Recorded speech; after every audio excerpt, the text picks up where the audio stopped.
Looking for all the latest tips, tricks, updates of what's going on in the recruiting industry, check out the Digital Recruiter Sunday night newsletter. I am not here to blow up your inbox. I don't have enough time to create an email every single day. I once a week send you impactful, a big thing that I've learned this week or realized from working with hundreds of recruiters, owning an agency myself. I'm in the trenches every day like you are, and I'm sharing everything that I'm seeing every Sunday, from content, from automation, from how to get better clients, how to find candidates quicker, how to grow your team, how to hire people, everything in between. The link is in the comments.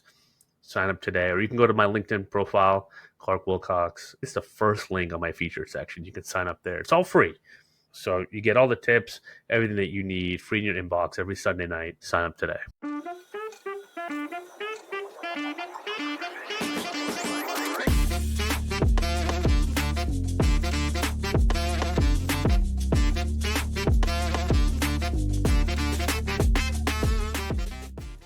All right, welcome back. ERE Las Vegas Recruiting Summit, Digital Recruiter Podcast. Danielle Farage, Hi. Gen Z expert. What's going on? Hey, I'm good. Yeah, Good. we're wrapping up, end of the conference. We've had some ice cream. We've done some karaoke. So much fun. We're going to do some bowling Actually, later. I crushed the karaoke. Yeah, I you thought did. they were going to award me this morning at the opening session because I really just brought the house down. You did Wagon Wheel I did and at the end. with Matt, our friend Matt. Yep. My Yeah. first one was The Middle. by by Jimmy Jimmy Eat Eat World. Yeah. It was good. Everything was good. I mean, when you're rocking a white The live and you band have stage presence. You did have you had a little like Michael Jackson, like 80s Oh, suit going on, Thank you. I like didn't the really whole thing. have much You didn't do a room. moonwalk. There's no There was room no on the room on stage. the stage Yeah. to do any dancing. It felt like we were doing karaoke in the Harry Potter closet. A little bit. Like it was just like very confined space. The stage was Yeah. too small It was right. You couldn't really for like my it- big moves. Yeah, you couldn't just do some interpretive dance karaoke. Yeah, I know. But That wouldn't have been possible. but how's the so Yeah, how's the conference been for you? good. I'm not a recruiter. Right. So, What are you? Tell us. I am a public speaker. I talk about Gen Z in the workplace. Yeah. Both for like young professionals who want to understand how they can level up internally and how they can be a better employee. And also on the other side of managers, people leaders, how do you really understand and unlock the next generation and their potential? Then the next part of what I do is content creation. So hello. we're doing here. I'm Yeah. kind of a pro. No, yeah, but I create content with brands about a lot of the Gen Z stuff, but also like intergenerational comms, which is actually a huge problem in the workplace. Well, give me a breakdown. Like, what does that mean? Give us some specifics, So, like, nuances.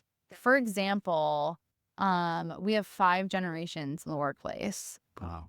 And there's a lot of like communication breakdowns, right? Because people are just speaking different languages. So, for example, like I did a series with the Muse recently that was like redefining work. It was like a 3-part series, and we talked about like the meaning of professionalism, hard work.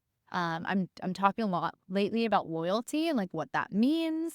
And so I think there's just like real nuances. Professionalism, for example, it's like, is professionalism me showing up with a nice top and like in sweatpants on Zoom on time? Yeah. Or is it showing up to the office? Like, what is the definition and how do I show up? And what does professionalism look like, not just visually, but also in the work that you do? A lot of these, generations like Gen Z don't have a model of actually what good leadership or, leadership looks like, but also what exceeding expectations looks like in their role, because they might be remote, it might be hybrid, it might be like messy. Yeah. So we didn't graduate with like a very stable, experience of work. Right. So we're trying to figure that out. So what have you figured out that's working?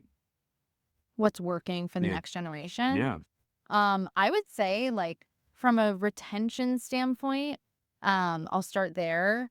It's, meaningful, intentional interactions between Gen Z and leadership.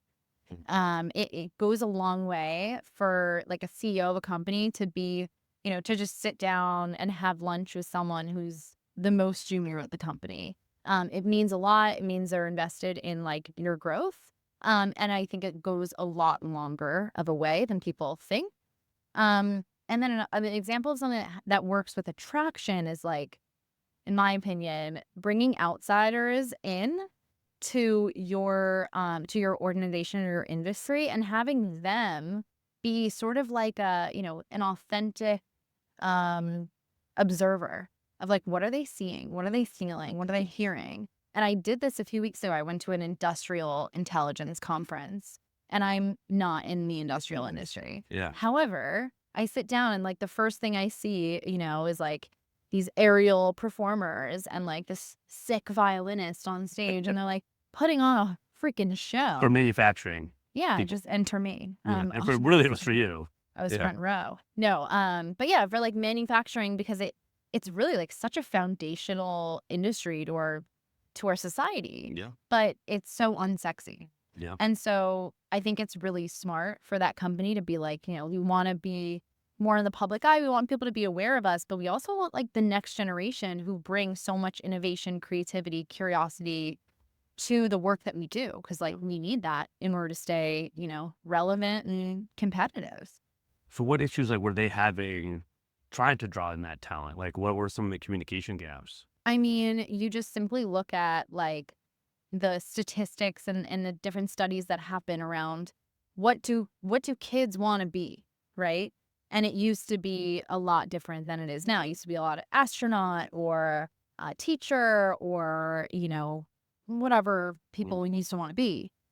But now you look at it and it's like 50% of the pie is content creator, I essentially. want to be Danielle Farage. Yeah, Basically, yeah. obviously. Who wouldn't? No, I'm kidding. Like all these jokes, like, so I mean, they're real jokes. Like I wouldn't. Yeah. So yeah, my point being like these industries that, are actually impacting our world, right? That provide the purpose, the flexibility and the role, the ability to separate work from life, like have your, 8-hour shift and go home and like do the things that you're passionate about. All these things that these different industries offer, Gen Z really wants, and the next generations are looking for. I think the challenge is they just don't know how to reach those people. Do you get a lot of like millennial, probably Gen X boomer managers leadership right now? Although there's nothing millennial going into it. Like we hear like the stereotypical, like these kids are on their phones and they don't do this and they can't look you in the eye and do a handshake and everything else. Like, is that like a lot of the stereotypes like pretty true that you're kind of seeing as well? Like, is that some of the friction where they just like have their own like viewpoint and like they just have a hard time adapting and getting their mind around like the evolution and the change? Yeah. I mean, I think every generation fights for things that the prior generation probably also fought for, but it just gets more and more noisy and hard to ignore, right? And I think part of the reason why Gen Z is hard to ignore is we have the internet. Yeah. And I think also the internet can make us more understanding of each other, right? Because like you follow content creators who share their stories, share their lives, their personal lives, and they might be in a different era of their life and life stage than you, and you have a bit more insight as to what it's like to be a millennial or a Gen Zer in today's day, right?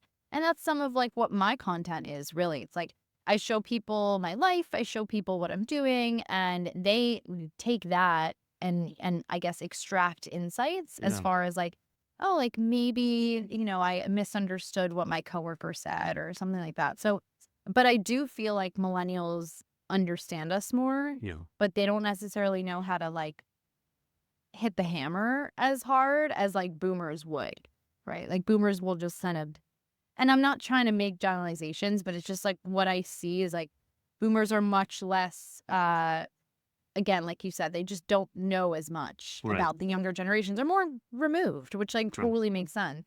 And it's a reason why I'm such an advocate for like intergenerational connection, and carving out a space for that.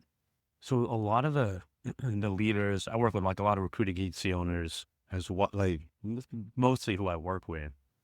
And they sometimes struggle with like, they're trying to create producers, right? So like the sales producers, for instance, and they set them up with some automation, and we talk about content marketing. And some of the pushback I get is, well, what if they build a brand and then they leave and they just do their own thing. Versus like, I'm like, well, if your company has a system, like a plug and play system where you can empower your producers to get in front of the market every day, not just only be on calls and emails, but get in front of your ideal market, increase their profitability, you're making more revenue, and they free up more time. And some of the people like really understand that and gravitate. And some people really struggle. They're like fearful of like, well, they're gonna leave and all that. But I'm like, what if? Why are they gonna leave? You're empowering them. You're investing in them. You're making their job like better and easier, and they're gonna make more money. Like, I'm sure you deal with some of that. I mean, that's like a kind of very narrow. No, it's like, actually a really great question. yeah. So like, how do you combat that? It's something I talked about in my keynote yesterday, which was like I showed this example of what co-creation looks like. We talked at the same time, which is why I don't know what she did, because our So talks were at the same rude. time. So I'm not being rude, Really everyone. offended. Yeah. No, yeah. So the 3 C's are like connection, co-creation, and clarification. So like, I have the 3 C's too. really? I have connect, call, and content. Oh, Yeah. Every day connect, every day be on the phones, and every day post Such a content. slay. Well, mine's kind of like, I guess like overarching. Like, how do you like? What are Yours the is better. general goals of like how to interact with the next generation? So like with co-create, I showed this example of a friend of mine, Macy, who works at Morning Brew, and her contract, like she was a video editor, and then she had this idea for a show called Out There, where she's like going out and like doing odd jobs.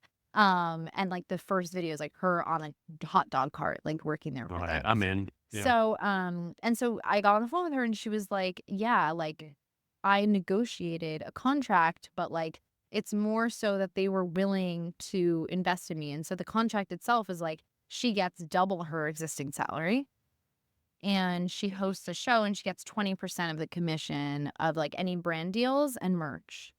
I think it's around 20%. Don't quote me on the 20%, but it's a percentage.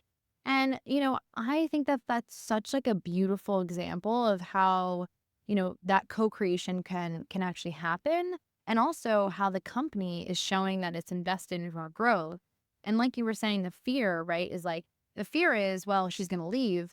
But realistically, she was probably going to leave anyway, right? Like no one stays for their whole lives. We don't have lifelong employment or pension anymore. So the goal is that move and the publicity that surrounded it, like the press releases, then attracts the next generation of Macy's to come knocking on Morning Brew's door and be like, I want to work for you and I want that kind of contract. And I think it shows the buy-in. It shows it's a different type of investment in the talent. But I think it's a huge indicator of, like, in my opinion, where we're going. And I also think, going back to the loyalty piece, that's actually how we define loyalty as this generation. Like, we define loyalty not as how long are we going to stay at your company, but it's how much are you willing to invest in us and ensure that we remain top talent. Yeah, that's speaking my language. Yeah. I mean, coaching and training business, like I'm trying like invest in your people. Like, where else are you going to go and do that? Especially in the recruiting agency world, like that's not happening. There's not a lot of training, a lot of good training. And there is concern with investing in people that don't take advantage of it. And that's a whole different, should they even be here type of question. But if you have people yearning for that training, they should kind of find that. Like, I guess I would ask, like, how do you find those people in your company that you can kind of reveal that like are interested in training and like are going to apply it and like use it? Yeah. Well, it's funny because I was talking to someone the other day, probably yesterday, about someone, like one of their clients, and their client's like, oh, well, I have, these Gen Zers, like they want a promotion like every like 6 months to a year. That I think is which is true. Yeah. But what I said was like, well, could you offer them opportunities to do other things? Like, what's the underlying message and question? Is it that they need more money? Is it that, which usually isn't necessarily the case, but with Gen Z, like, yeah, like we can't even afford to like work, like tough to live on one job. So that's like a big one. But then the other thing is like, am I learning enough? Am I growing enough? Am I meeting enough people? Am I client facing? Or like, do I want to explore that? Am I on the right team? Like, are there things that I want to explore that I haven't yet? And I think when you start to dig into like, why do you want a promotion? You can start to like eliminate certain things from the equation and actually come up with a solution that works for both parties.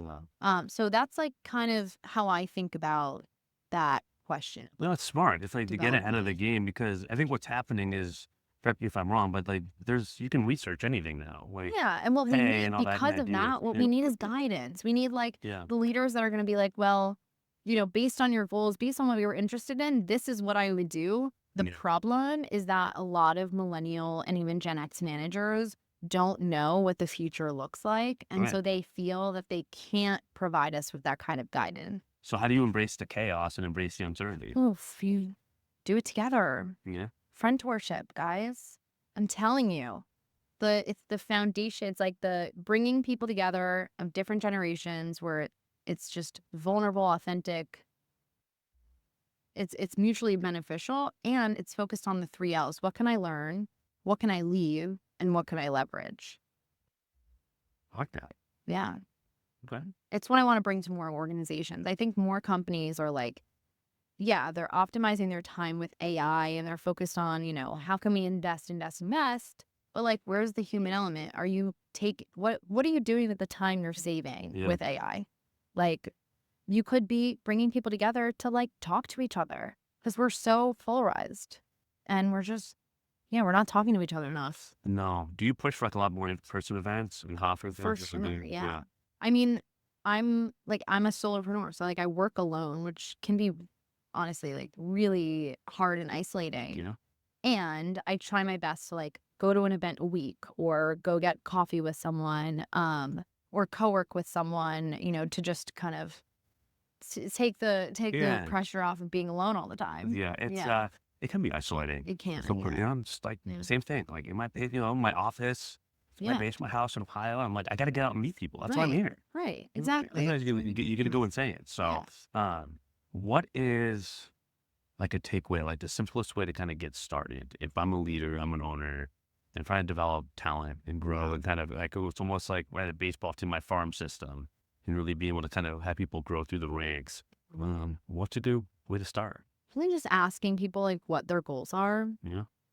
What I tell this story a lot in my keynotes. It's like one of the best things that I went through in a job was like my manager the first week sat me down and was like, hey, what are a few areas that you want to grow in? Like write down 6 to 10 like potential goals. And he went through that list with me when I came up with it. And he was like, okay, we're going to introduce you to this person and we're going to like enroll you in this course. And it was just basically this show for me of like, he really wanted to invest his time and energy in like making sure that I am not only successful at the job, but I'm growing and learning constantly. And so I think that's even more critical now. And like going back to your question, how do we embrace the chaos? Like we embrace it through understanding, what we want to be learning, what we can leave for each other, right? And how we can leverage that to, be more successful. It's interesting, like to hear the origin story, right? It's kind of like you had it for yourself. It sounds like a lot of your peers and friends like didn't have that. You're kind of seeing the gap. You're like, and fully remote. So it's like, it's not about like being in person versus not, it's just being intentional. Absolutely. Yeah. I love that. Anything you want to leave the people with?